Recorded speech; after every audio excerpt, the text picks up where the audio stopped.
Hello， 大家好，歡迎嚟到我嘅 channel， 我係肥仔輝。咁今日講到黃大仙靈籤第22籤，咁呢啲籤咧講陳妙常思春嘅，咁呢啲籤咧係一支下籤嚟嘅。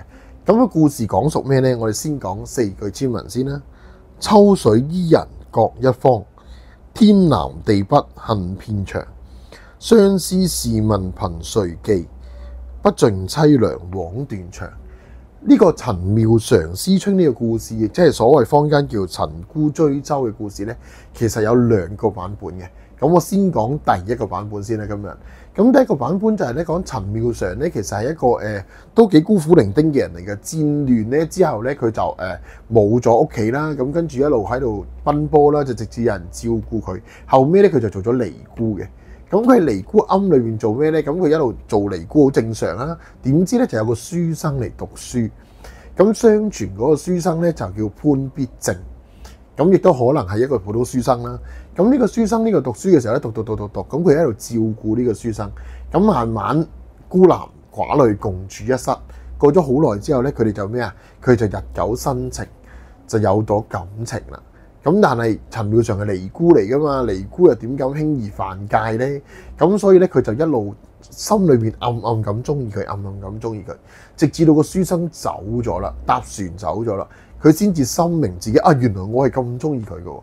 咁就去追呢一個人，但係已經追唔到，書生已經上咗京啦，以後亦都冇翻嚟揾陳妙常，所以呢支係支下籤嚟嘅。